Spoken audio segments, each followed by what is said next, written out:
name's Andy Campbell. And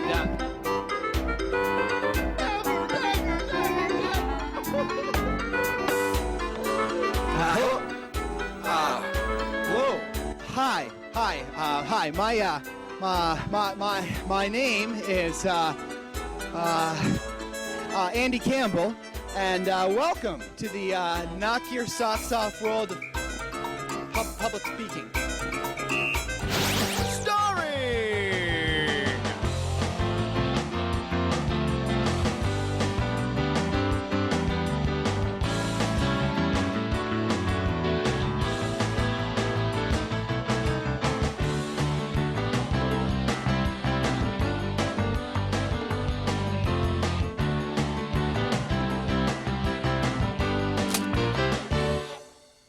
Are you afraid? I don't mean of me. I'm Tim, and I'm harmless. I mean, are you afraid of public speaking? Maybe you're confused, a little sleepy, cranky. Well, if you bought this tape, you're expecting to someday find yourself in a situation where you have to get up and speak in front of a large crowd. And whether you need to give a classroom speech or the most important business presentation of your life, you've probably got a bunch of questions and concerns. Maybe you're afraid you're gonna get up there and just blank out. Maybe you're afraid your speech will be all over the place. When I was young, I used to go camping at Loon Mountain with my father. Now, a lot of people aren't a big fan of Christmas. You think that, Bono, but back to financial reform. Or maybe you're afraid you'll be so nervous you just won't show up. Well, in this program, we'll address all those concerns. We'll show you how to deliver your speech in style, how to organize your speech to a T, and how to combat that gut-wrenching stage fright you might be feeling. We'll talk about preparation, speech research, delivery, all the tools you need to get up there and speak like a pro. We're the Standard Deviants, and we've got you covered. So let's get down to business. Part 1. Preparing to speak. Whether you're delivering a political campaign speech, a heartfelt eulogy, or a presentation to business associates, you'll want to carefully prepare before you deliver a speech. Now, I know what you're thinking. How can I prepare to give a speech when I'm paralyzed by mind-numbing fear and I can't get out of bed? Well, we understand your nervousness. And it's important that you understand that the first step in preparing to give a speech or presentation is to conquer your fear of actually giving it. That's why you're going to want to pay close attention to the first section of this videotape. Section A, Communication Apprehension. Communication apprehension, commonly known as stage fright, often described as butterflies in the stomach. You know what we're talking about. You get a letter in the mail. You're happy. Everyone likes mail. Why? It's from the local PTA. And they want you to give a speech on the merits of building a children's recreation center for your town. And why not? You've always been vocal on the matter of telling friends how badly the neighborhood kids need a place to play. This is your chance to make a difference. This is your chance to shine. But then, it hits you. That slight tickle of fear at the base of your spine. That cold trickle of sweat that rolls down your cheek.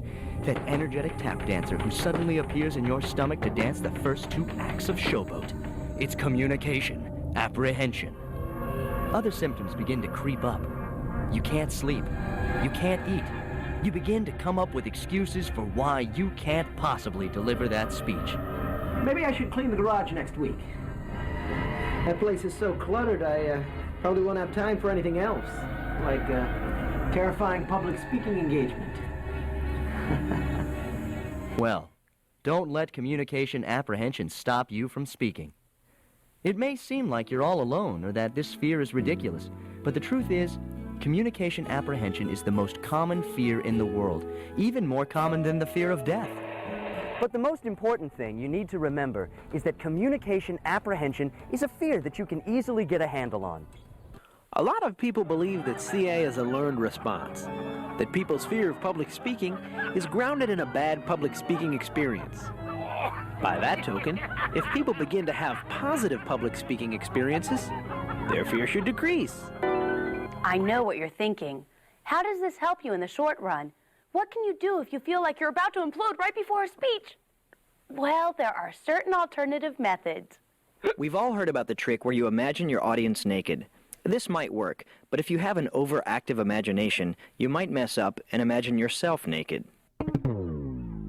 The best way to combat the fear of public speaking is to learn how to relax yourself. Here's 4 easy steps that'll help you do just that. Okay, you're nervous. What do you do? What do you do? Well, step number 1 is to admit to yourself that you're nervous. Acknowledge your fears, but also realize that you can overcome them. Just remind yourself that you have something valuable to say and that the audience isn't likely to be hostile toward you. Step 2, think about what you're going to say and what effect you'll have on your audience. The more you think about your subject and your relationship with the audience, the less you'll think about your fear. Step 3, act confident. Sure, you're nervous, but the audience doesn't have to know that. If you project confidence, the audience will react positively, and this will increase your confidence even more. And finally, step 4, start strong and end strong. A strong introduction will propel you through the rest of your speech and wipe out any fear you begin with. Ending strong will also counteract a shaky beginning due to nervousness. It might help you out to keep in mind that speaker apprehension isn't a sickness that needs to be cured. You're not going to erase the fear from your life. Chances are you'll always be a little bit afraid before you get up in front of a large crowd. We all are. The key is to learn to deal with your fear and control it so that it doesn't control you. So the absolute best thing you can do is take a deep breath, recognize your fear for what it is, and write the best possible speech you can. Because preparation is the key to overcoming your public speaking woes. And, conveniently enough, preparation is what we're talking about next. Section B, supporting material.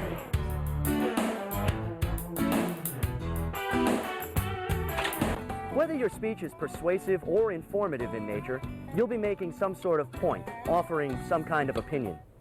And in order to support that point or opinion, you'll need to organize some supporting material. You'll need to do a little research. The goal of research is to gather supporting materials. These are factual materials and opinions that back up the main ideas of your speech. Every type of support material projects your ideas in a slightly different way. By using all kinds of different support materials, you can increase an audience's interest in your speech. Just remember, for each type of support material you decide to use, ask yourself 4 important questions. Is this accurate? Is this specific? Is this clear to my audience? And most importantly, is this relevant? That in mind, let's take a look at some common types of supporting material. Factual materials. Factual materials can be broken down into 3 different categories. They are facts, definitions, and statistics. Facts. Facts are units of information that can be verified by independent observers. So if you were presenting an informative speech on television sitcoms of the 80s, a fact would be that the show Growing Pains had a character named Boner. That's a simple truth that can be verified. Our neighborhood hasn't had a community recreation center since 1958. 1958. Definitions. There are 2 types of definitions for many words, denotative and connotative. A denotative definition is a literal definition, the kind you'll find in a dictionary. A connotative definition has to do with the emotional response that people have to a word. Community. It's defined as a group that shares a location, a government, and a common cultural background. The key word there is share. It's important to keep in mind that some words carry connotative meanings that may be negative. These words can work against the purpose of your speech. We need to work together to build this center for our kids. We need a joint effort, like the communists. Statistics. Statistics stand right alongside facts and definitions as supporting material that can strengthen your speech. Bluntly put, statistics deal with numbers. They're numerically formulated facts used to describe observations of size or frequency. Put that way, statistics sound about as exciting as going to a math party with Rain Man. But for your purposes, they can actually be pretty helpful. Statistics can help make quantitative comparisons, chart trends, suggest relationships, and summarize huge amounts of data. So let's say you're persuading the town council to build a new community center. You might say, there are over 3,000 recreational centers for children on the East Coast alone. Or maybe, statistics show that cities that have a children's recreation center have a 40% lower crime rate for juveniles than those that don't. Or even 4 out of 5 dentists surveyed recommend that kids chew Trident at recreational centers. in any event, statistics really can help support the main ideas of your speech. Examples. Examples are another type of common supporting material for speeches. An example is a piece of information that's presented to the audience in order to clarify an idea or concept. Examples try to make a concept vivid and relevant to an audience. Two important types of examples are specific instances and illustrations. A specific instance is a fairly brief example. It's clear, it's short, and immediately illustrates a main point. You can use specific instances to support ideas that only require a brief reference to make your point immediately apparent. So suppose you were giving an informative speech whose specific purpose was to inform the audience on the dangers of mountain climbing. In that speech, you might make the claim, mountain climbing is dangerous for novices. A specific instance that supports your claim might sound something like this. Dave Sturdivant, an inexperienced 28-year-old student, climbed Mount McKinley on August 28, 1993. He died that day of grappling hook injuries. An illustration is an extended example. Usually it's told in narrative form, like a story. Basically, illustrations are more detailed than specific instances. You should use illustrations when you're worried that a brief reference won't help the audience grasp your main point. One major type of illustration is an anecdote. Anecdotes are a little different from illustrations. Often they have more of a humorous, entertaining feel than illustrations. There are 3 different types of anecdotes: personal, third person, or a fictional story that relates to the main point. Let's look at these 3 different types of anecdotes. Okay, assume you're delivering a persuasive speech whose specific purpose is to convince the audience that baseball is a dangerous sport and should be banned. This might be a possible personal anecdote. By a time I remember when I was 5 years old. I went to the ball game with my dad. The grass was green, the sun was shining. All was right with the world. So my dad and I, ballpark francs in hand, took our seats in the bleachers. The game was fantastic, a pitcher's duel. But a surprise came in the bottom of the 8th. The shortstop, best hitter on the ball team, smashed a ball in our direction. The crowd went wild. The batter ran the bases and the ball rocketed towards my dad and hit him square on the forehead. On to play in the big leagues. Now here's an example of a third-person anecdote for a speech with the same specific purpose. The American pastime had treated him well. Then, one balmy Sunday afternoon, John stepped up to the plate. The pitcher threw, and John hit the ball as hard as he could. Hard enough to shatter a family, you might say. John hit a home run, but beamed a father sitting in the stands. John would never hit again. And finally, there's the anecdote in the form of a fictional story. These stories can help hold an audience's attention and illustrate your main points. Assume our last 2 anecdotes were entirely true, and listen to this fictional story framed in the same topic. Let's watch. Casey was a baseball player, the mightiest in the land. When Casey strode up to the bat, he'd make 1,000,000 fans. He'd run, he'd throw, he'd catch, he'd slide, and all the fans would cheer. "We'll win the series," they'd all yell. "We'll win it every year." And then one day he took the bat in a most important game. 'Twas for the series of the world, the champs, his team would reign. But the pitch hit Casey on the skull, right into his head. And so the mighty Casey lay on home plate, stone cold dead. And there you have it, the 3 kinds of anecdotes: personal, third person, and fictional. If used right, any of these can make for a better speech. The other day I was out walking my dog, and I saw a few kids playing in the parking lot next to the grocery store. They were gathered around in a circle.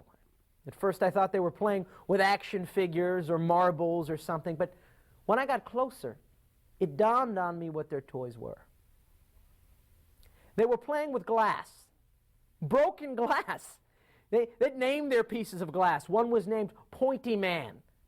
One was named Infecto. The children of this town need a recreation center now more than ever. If used correctly, illustrations can make for a more powerful, more entertaining speech. Testimony! Testimony is another common type of supporting material. Testimony is information or an opinion expressed by another person. Expert testimony is the most common type of testimony used in speeches. Expert testimony makes use of the beliefs, values, opinions, and predictions of some authority or expert in order to support a speech's major point. Expert testimony is most useful when delivering persuasive speeches. In an audience's eyes, predictions or opinions of experts that are in line with your own often make a speech seem more credible. One easy and effective way to express an expert's opinion is by using a direct quotation. In her recent book, Small Hands, Big Hearts, local child psychologist Dr. Suzanne Ibid writes, "Children have a right to a safe haven. Just having a place to escape outside of their own imaginations can make all the difference in a child's social adjustment." A direct quotation is the statement of another person's opinion or conclusion using that person's exact words. If the quotation seems too complex, it can also be paraphrased. But regardless of the circumstances, a quotation should always be credited to its source. And that's the scoop on support materials. But the preparation doesn't stop there. All these support materials won't do your presentation or speech a lick of good unless they're presented in an organized fashion. That's where the next section comes in. Section C, organizing your presentation. The next step in the speech building process is to organize your speech into a specific pattern, because the fact is, audiences will more likely remember a speech if it presents its ideas in an organized way. Because your audience is trying to follow an oral presentation, any patterns and verbal cues you include will increase their comprehension. There are 2 important steps you can take to help organize your speech. Number 1, identify the main ideas of the speech, and number 2, make an outline. We'll be going over each one of these steps in detail and applying them to the informative and persuasive speech formats. So why don't we quit screwing around and get to it? Most speeches contain between 2 and 5 main ideas. It usually works out that you can come up with a lot more main ideas than you can fit within your time constraints. That's why you have to be selective. You have to pick out only the main ideas that are essential to the speech. So if an idea doesn't help you achieve your specific purpose, it shouldn't be included in your speech. Basically, the order of your ideas is pretty much up to you and what you might think have the most impact your audience might want. Just know that your strongest idea will be the one that'll have the greatest effect on the audience. So, your strongest idea should either be at the beginning or at the end of the body of your speech. Your weaker ideas should be buried in the middle of the speech, not at either end. With that in mind, here are some common and helpful ways speakers choose to organize the main ideas in their speeches. Chronological organization. Chronological organization uses the passage of time to present ideas. That's a fancy way for saying you tackle things in the order they happen. So say you're giving an informative speech whose specific purpose is to explain how to build a tree fort. You'd organize your main ideas in the order that you deal with them when actually building a treehouse. You'd organize them chronologically. So your main ideas could be arranged like this. A. Gathering building materials. B. Building the treehouse. C. Furnishing the treehouse. Topical organization. Topical organization? What is it and why do you care? Well, people who organize their main ideas topically divide their ideas into topics. I'm not being sarcastic. That's what topical organization is. So, just for kicks, say you're giving an informative speech whose specific purpose is to describe the many ways you can have fun at a town carnival. For this speech, you could organize your speech topically, like this. A. Enjoying the rides. B. Enjoying the professional freak shows. C. Enjoying the starchy fried concessions. Cause-effect. The cause-effect format identifies the causes and then determines the effects of a particular situation. Or you can use it the opposite way, identifying the obvious effects of a problem and then revealing their causes. So let's say your speech deals with the growing crime rate in the city. In a cause-effect format, you might organize your ideas like this. Cause number 1, there aren't enough police officers to fight crime. Cause number 2, the legal system takes it easy on hardened criminals. Effect, there's more crime. So, those are a few ways you can organize the main ideas in your speech. But just like there's more than one way to skin a cat, or to reattach that skin, there are other ways to organize your ideas. What's most important is that your organization fits the needs and style of your speech. But other questions still remain. Questions like, where am I going? The outline. Okay, Most basic outlines begin with an introduction, proceeds with a body, and ends with a conclusion. We'll be going into detail on the intro and conclusion later, but for now, let's concentrate on the body of your speech. The body of your speech is denoted by a Roman numeral, and the main points in your speech are capital letters, A, B, C, etc. Then your supporting material, the illustrations, examples, and facts you're going to use to back up your main points, are located under the big letters and labeled with Arabic numbers 1, 2, and so on. So what you're doing is arranging your speech so it flows from general to specific information. Okay, now let's apply this outline to a real speech. Let's say the specific purpose of your speech is to explain how to avoid being mugged while visiting New York City. Your first main point, A, could be something like, you have to be wary of your environment when visiting New York. Then you back up this main point with supporting material. Anecdotes, statistics, examples, whatever best suits your speech. These are your tiny ones and twos. So the supporting material might be a statistic like 28% of all tourists are robbed at the bus station. Or maybe an interesting anecdote about your friend who was mugged in an ATM machine at midnight. In any event, this process is repeated for all of your main points. So if your capital B is something like, be wary of the people around you when traveling in New York, you go on to back up this assertion in the same fashion. And that's outlining the body. But just as every tale has a beginning and an end, your speeches must have introductions and conclusions.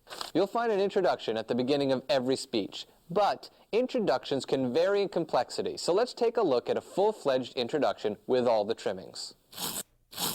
A complete introduction has 4 different components. They are an intention getter, a statement of purpose, a statement of rationale or statement of relevance, and a preview of the body of the speech.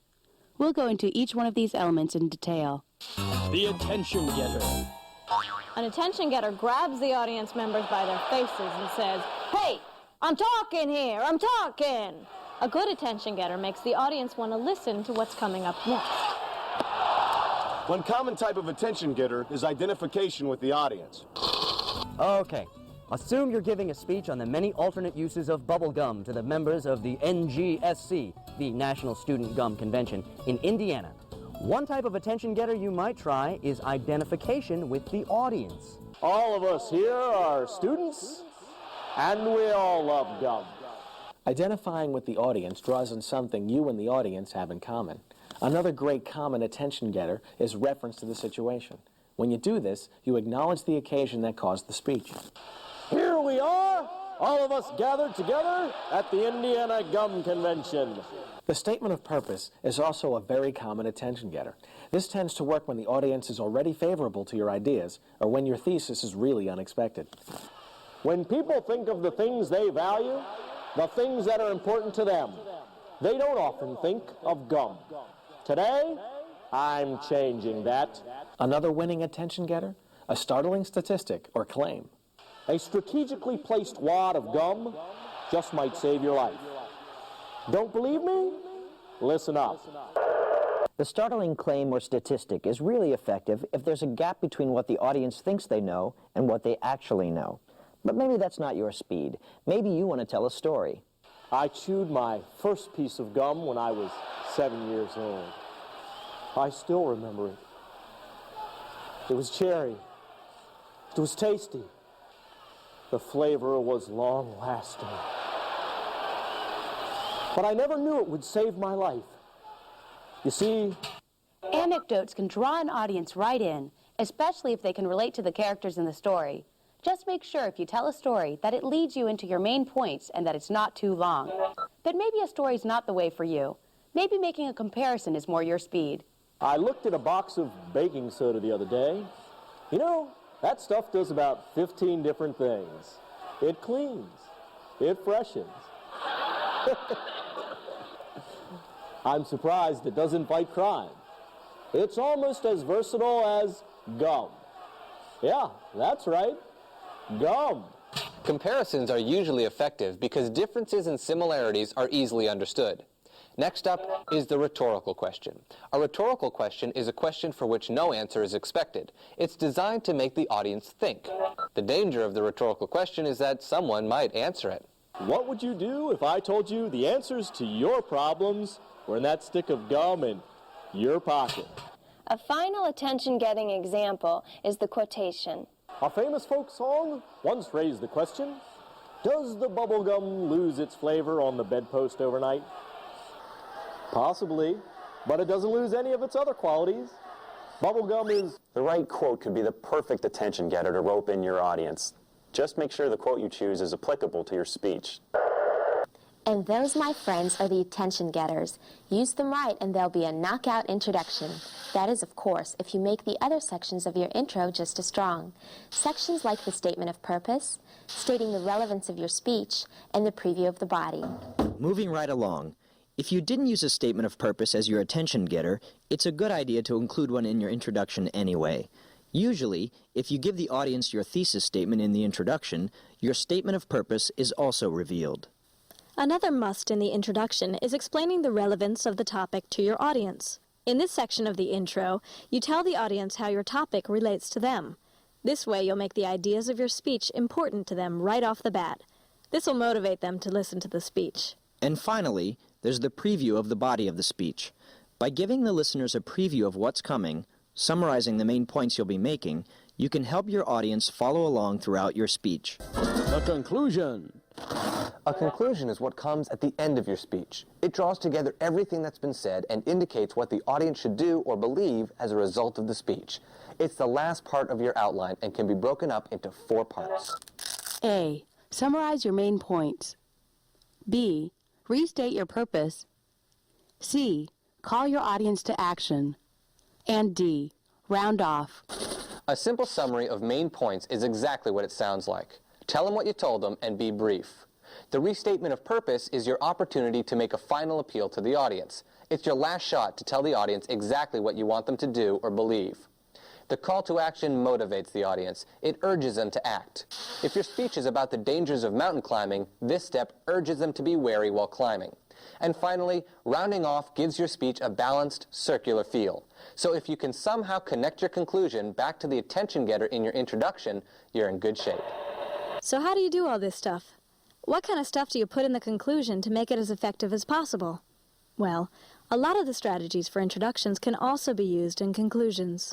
A quotation can always sum up the purpose and topic of the speech with a few memorable lines. So I urge you, take a chance. As my 4th grade Little League coach once said, you can't steal second base and keep 1 foot on first. Challenging the audience is a technique speakers sometimes use in a conclusion.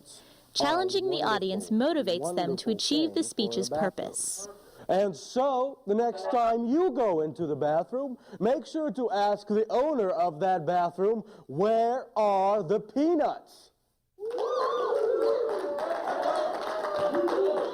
And finally, you can always offer up a utopian vision, which emphasizes what could happen if the speaker's challenge to action is met. And if we can accomplish this, if we can convince the powers that be to ban baseball, we'll live in a world free of fear. A world where we don't have to worry about a simple ball changing the course of our lives. Well, that brings us to the end of our discussion on the informative outline. Now, I know what you're thinking. You're thinking, is there more? More to life? More to happiness? More to outlines? Sadly, there's nothing more to life, but there is more to outlines. Outline or persuasion. Now, I take it you're familiar with informative outlines, unless you've just walked into the room, in which case you should buy your own tape. But if you're on the level, sit back and learn about Monroe's motivated sequence, an outline which is often used for the persuasive speech. Monroe's motivated sequence is a pattern of arranging information so as to motivate an audience to respond positively to your purpose. There are 5 steps in the motivated sequence which can be streamlined into an outline. These steps are the attention step, the need step, the satisfaction step, the visualization step, and finally, the action step. These 5 steps exist in a chain. Failure to fulfill any of these steps might send your speech down the drain. Right now, we'll go over each step of Monroe's motivated sequence in detail. Step 1, the attention step. You learned about attention getters when we discussed introductions earlier. Well, the attention step in Monroe's motivated sequence serves the same purpose as an attention getter in a standard informative speech outline. The attention step just may be the most important step in your whole speech. If you want to make your audience feel a certain way, you've got to rope them in early. That's what the attention step does. The purpose of this step is to make the audience give you its undivided attention. This step should make the audience anxious to hear what you have to say, jumping out of their seats even. Johnny Ringo's back in town. Now, how do I know this? Because just the other day I saw him steal a milkshake from a little boy. Just pushed him over and stole it. Now, how long before he steals something from you? Step 2, the need step. The need step demonstrates that a distinct need exists for the audience members. The need may be to know something, to change a certain belief or opinion, or even an institution that needs to be fixed. This is the step where the bulk of your supporting material should be.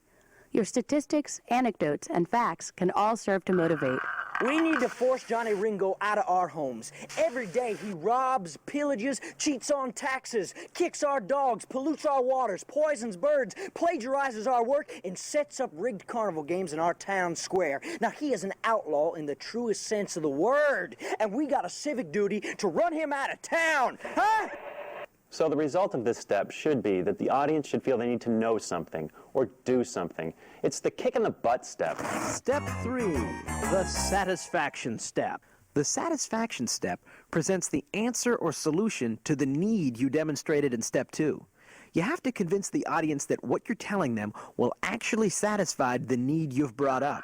If we want to get rid of Johnny Ringo, we got to band together. We got to form a posse, confront him, and drive him out. Now, just 2 weeks ago, the townspeople of Snake Creek drove out Eddie the Tooth Skaggs. In fact, law enforcement surveys report that 78% of towns that form posses send their outlaws a running. The time to form a posse is now!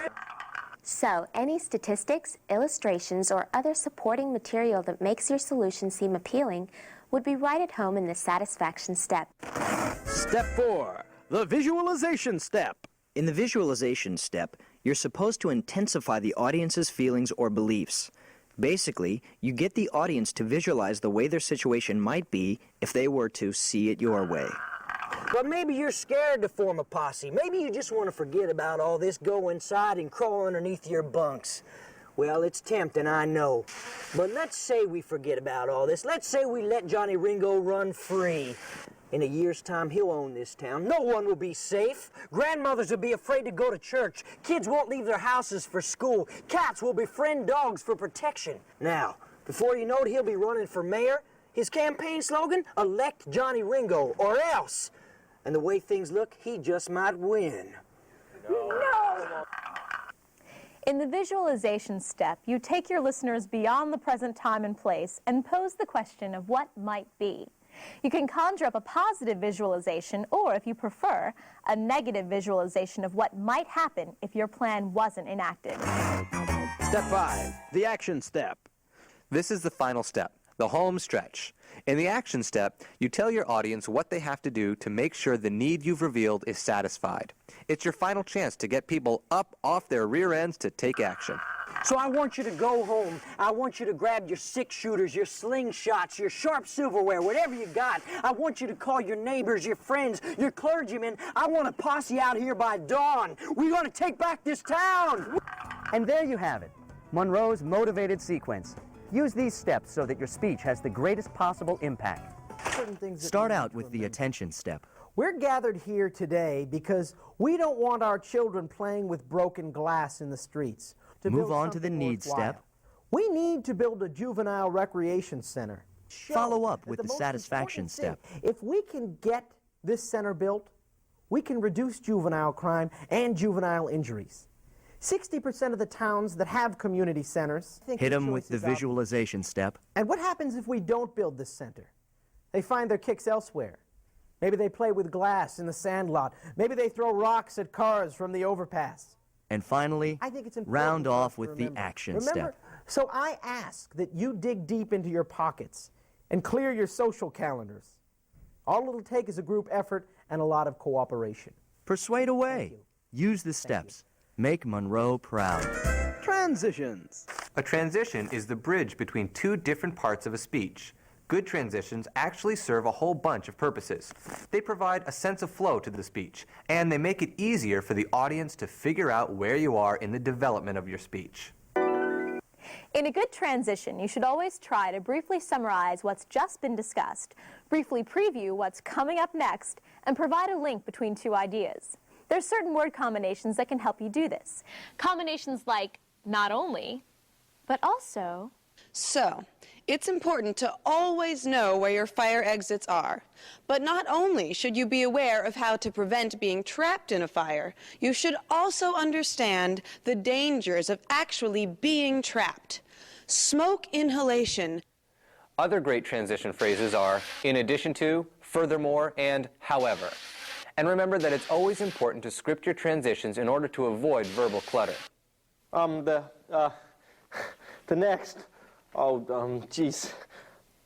next point I want to make is that, well, fire kind of, well, you know, it burns. Well, you get the point. Scripting helps you out. It also helps to use signposts. Signposts are verbal cues that indicate where exactly you are in the structure of your speech. There are obvious signposts, like using the keywords first, second, or third to label the points you're making. There's also changes in delivery of a speech. Stuff like pauses, changes in rate, pitch or volume. All these devices are signposts that show you're moving on to a new section of your speech. But that's delivery jargon. We'll get to that in a little bit. And that's the whole truth, people. That's what you'll need to write your speech. So know these steps and guidelines. Write furiously, write clearly, and write well, because the moment of truth is right around the corner. And that fateful day sneaks up on you sooner than you think. Part 2, Delivering the Speech. The time has come. After all the preparation, all the research, all the writing, it's time to walk down the aisle and step up on stage. It's time to rope in the audience, to make them yours, to make them eat out of the palm of your hand. Can you do it? Yes, you certainly can do it. But in order to present your speech to the best of your abilities, you have to learn about style and delivery. Let's tackle style first. Section A, Style. A long time ago, when America was young, speakers weren't as style-conscious as they are today. They didn't have to be. Listeners would willingly sit through long debates and sermons. But in today's mass media-dominated world, style is a big influence. You can bet rhetorical events of long ago would have been a lot different if speakers had to heed today's strict emphasis on style. The challenger is a Republican.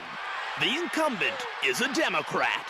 But when these two minds go head-to-head, it's all out war. Lincoln, Douglas, Douglas, Lincoln. Watch the Lincoln-Douglas debate live from Illinois. A house divided against itself cannot party down. Style is a pattern of choices that distinguishes one speech from another. How you use language is really what determines the style of your speech.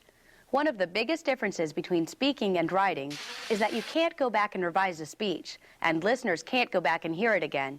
Because of this, there's a higher chance that there'll be more verbal clutter in an unpracticed, unprepared speech than in a paper.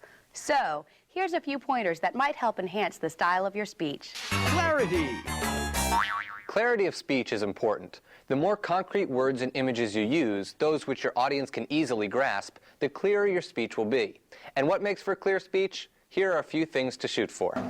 Well, first off, it's a good idea to limit your use of technical terms and jargon. And that's neurolinguistic psychochemistry in a nutshell. They'll only clutter up your message if your audience is unfamiliar with them.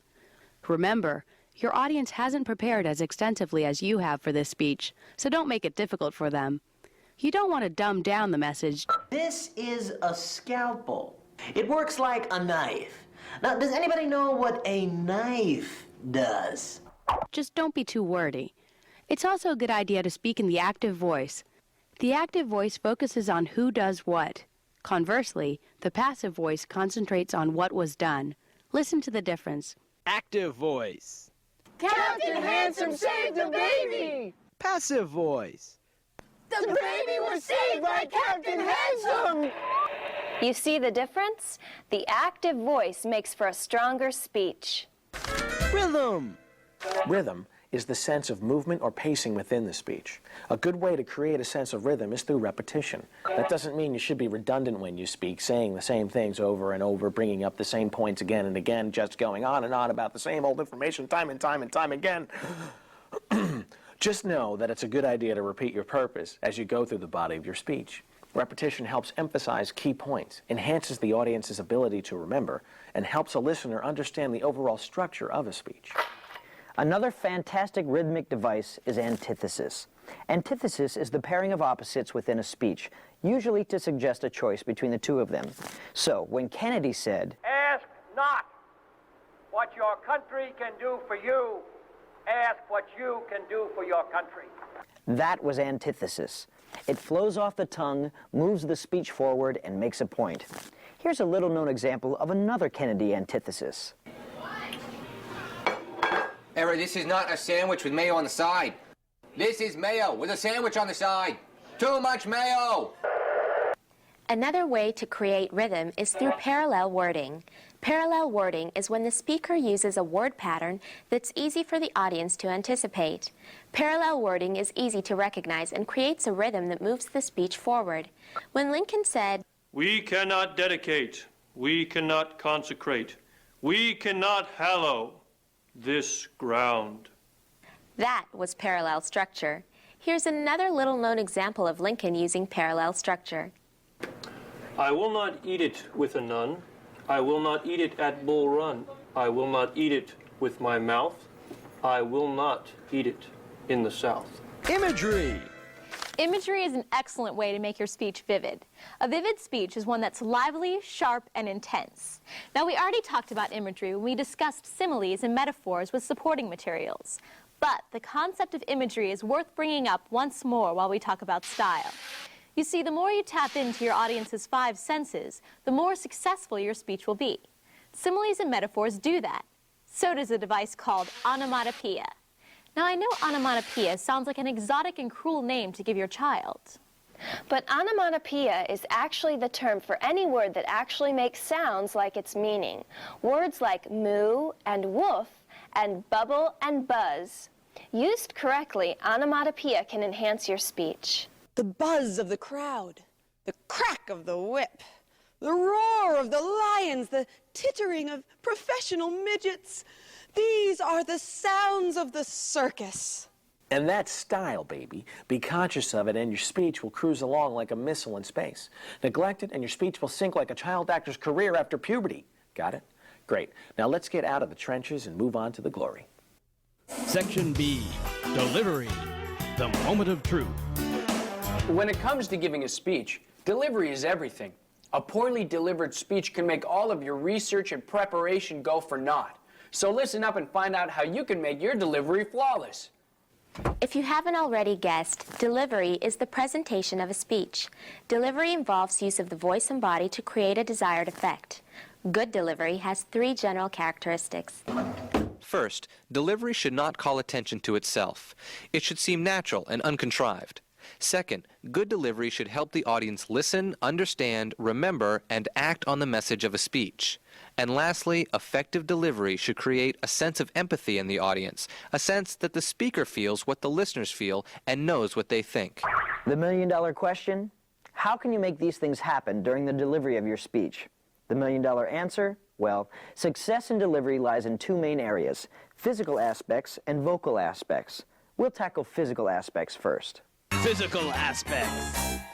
Use of the body and physical movement will always influence an audience's first impression of a speaker. It'll also affect their willingness to take the speaker seriously. Changes in bodily placement and physical movement can even help mark transitions in a speech and keep an audience focused on the main message. The gist of all this? Physicality is important while delivering a speech. That in mind, let's look at a few aspects of appearance and body movement and find how they can work for you. Attire. What you wear really depends on the event at which you're delivering the speech. Some settings are formal, some more casual.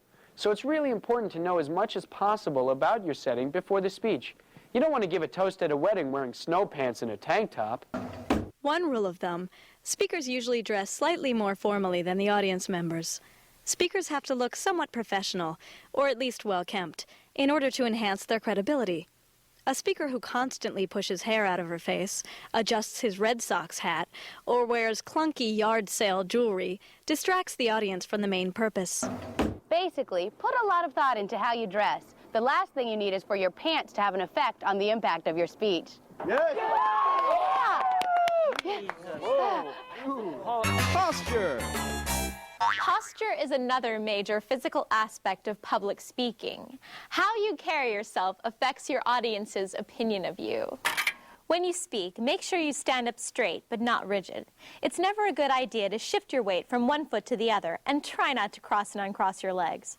Also, make an effort not to lean forward onto the desk or podium. Just take time to make yourself comfortable before a speech. You can make yourself comfortable by breathing naturally and standing with your feet roughly shoulder length apart. Your posture should say, "Doggone it, I'm stable," and "By Job, I'm assured." The trick of it is, you should be relaxed without looking sloppy. If you can hack it, your speech will improve that much more. Body placement. A lot of the time, speakers trap themselves behind a podium. They cling to it and use it as a crutch. This is limiting. If you're speaking from behind a podium, it's a good idea to step away occasionally. You don't want the podium to be a barricade between you and the audience. Movement in the direction of the audience shows you trust them. Movement's also a good way to make clear transitions within a speech. If you're moving on to discuss a different point, movement of your body can let the audience know that. Gestures. Gestures are equally important in the physical presentation of your speech. Gestures are the movements of your hands and arms during your speech, and they're used to emphasize your ideas. Incorporating gestures into a speech is sometimes a problem for speakers.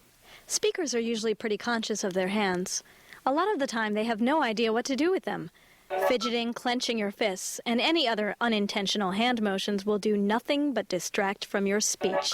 Well-timed, well-conceived hand gestures can really enhance a speech. Facial expressions. Facial expressions are bound to be an important part of your speech. If you're talking about something sad, you're going to look sad. If you're talking about something frustrating, you're going to look angry. And if you're talking about how great celery is, you're going to want to convey a look that says, "Hey, I enjoy celery." In any case, you want to make sure that your facial expressions are appropriate to the subject matter of your speech. Somebody who smiles all the way through a serious speech will lose their credibility real quick. And that's why it's important for us to fight against all forms of disease. One really important point to remember about facial expression is that eye contact is extremely essential. In mainstream American culture, somebody who's unable to look a person in the eye is perceived as having something to hide. Also, speakers who don't look at the audience can't see how the audience is reacting. The audience's facial expressions can give clues about what interests them in a speech and what doesn't. This feedback can help you adjust the speech to their needs.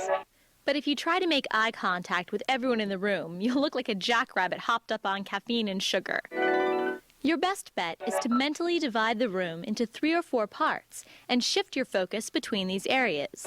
This way, every listener will feel like you're directly talking to them. Vocal aspects. The easiest way to make a speech fun and memorable for everybody involved is to make changes in the use of your voice. That's called vocal variation, and it's also one of the ways the audience will judge your credibility. That's why right here and now, we're going to discuss some of the most important dimensions of voice. Stuff like volume, pitch, rate, and pausing. Volume. Volume refers to loudness of voice. Most of the time, the volume of your speech will depend on the size and shape of the setting it's delivered in. If you're in a large, open barn, you'd better be loud. If you're in a tiny cafe, your voice should be softer. In any event, being too loud or too soft can be a problem.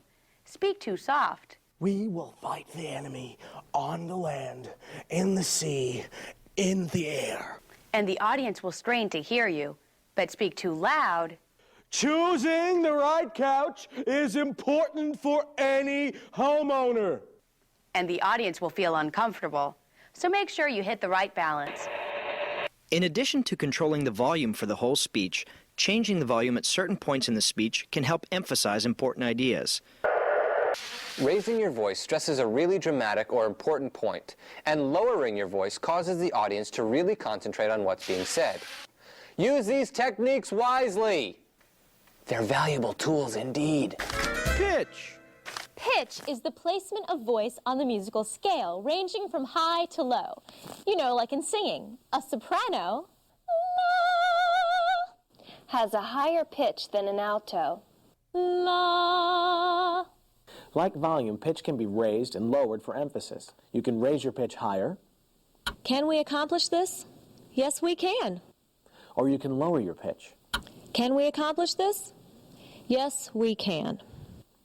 Still, you have to bear in mind that an extremely high or low pitch will distract the audience. Sometimes during a speech, your voice wavers and your pitch rises. And that's the truth of the matter. We need to cut spending.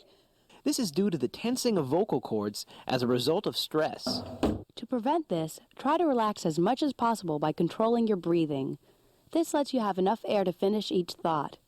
Yawning and swallowing can also help you relax your vocal cords before taking the platform. Another tried and true method used to create a more pleasant sounding pitch is consciously relaxing the muscles in your shoulders. Also, instead of projecting your voice from your throat, use your diaphragm. That's the muscle that forms a wall between the lungs and your abdomen. This helps your pitch because the diaphragm controls the stream of air over your vocal folds, which produce the voice. One of the most distracting problems having to do with pitch is speakers who deliver their speech in monotone. That's a speech given at the same pitch with no variation the whole way through. I'm sure you're familiar with it. That's why a carnival is so exciting. It has rides, games, cotton candy. It's easy to see why a speech delivered in monotone is so good at inducing sleep.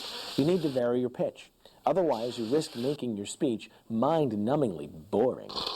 Just be aware of the quality of your voice and you'll be better able to adjust your overall vocal delivery. Swing, bada, bada, bada, bada, swing! Rate. The rate is the speed at which a person speaks. It seems so often in this world of ours, people either speak a mile a minute or like a slug on a bad night's sleep. Where's the even keel? Where's the happy median?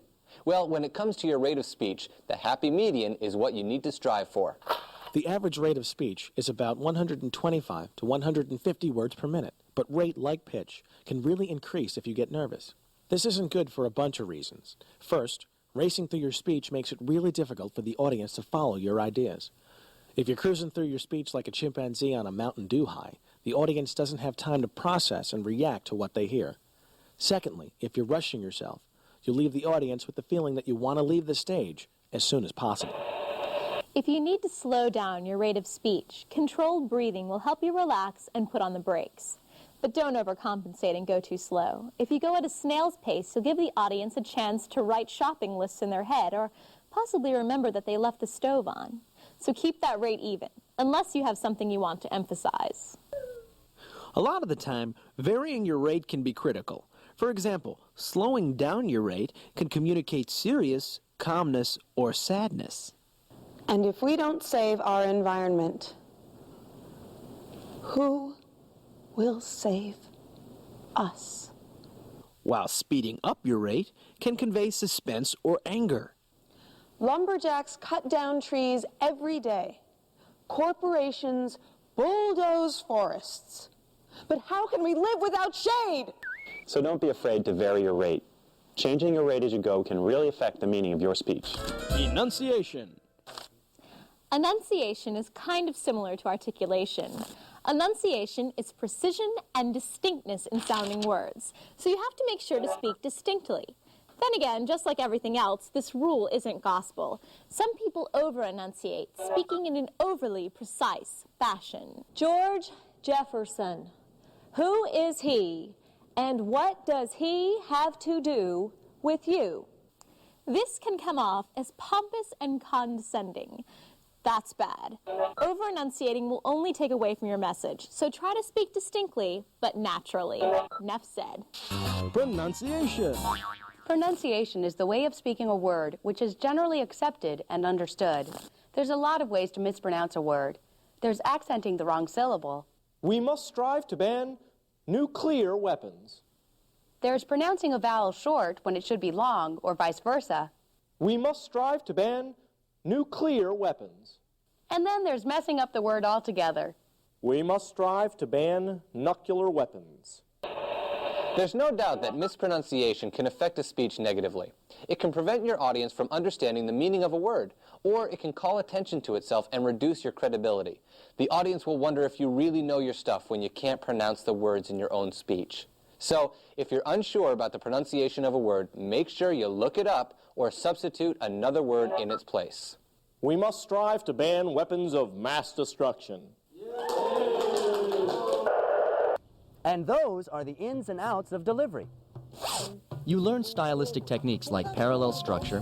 We cannot, we will not, we must not go without a recreation center. Antithesis. The question is, not how can we save our money, but how can our money save us? And imagery. I can still hear the lonely plink of broken glass falling against the pavement. You also got the heads up on rate. Anyone will tell you we must quickly charge forward. And volume. But the naysayers will tell you a community center wastes money. You've learned the most important basics of vocal delivery. Keep them in mind and the audience just might fall down at your feet. Jim, they'll yell, or Terry, or whatever your name is. Your speech is so good, we would like to buy you lunch and give you money. And you'll be happy. Happy like a fox. Because you know all they want is your public speaking secrets. Don't give them away. Make them earn it. You'll be glad you did. And that's the end of our program. Now you can sit back and let all that newfound public speaking knowledge sink in. Or you can get out there and speak up a storm. If you have any questions, just give us a call at 1-800-238-9669. And for more information, check us out on the web at www.standarddeviance.com.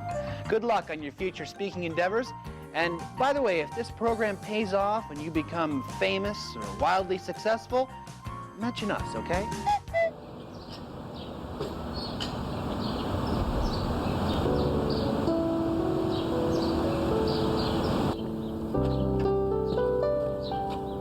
So how'd it go?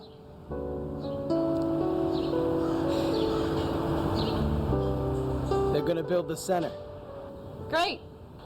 Now you can clean the garage.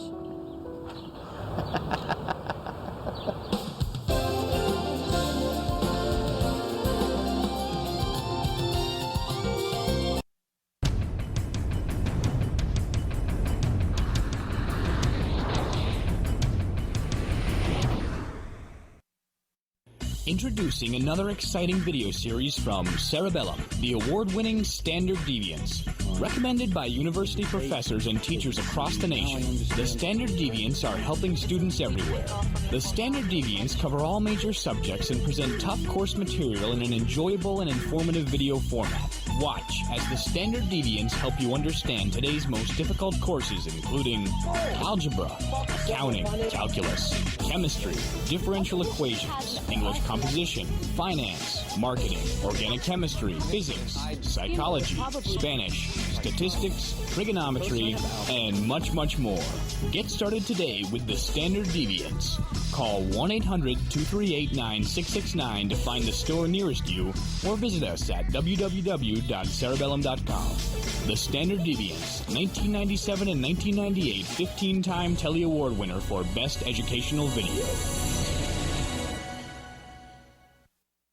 Cerebellum is a dynamic company started in 1993 by friends Chip Pausek, 27, and James Rena, 29.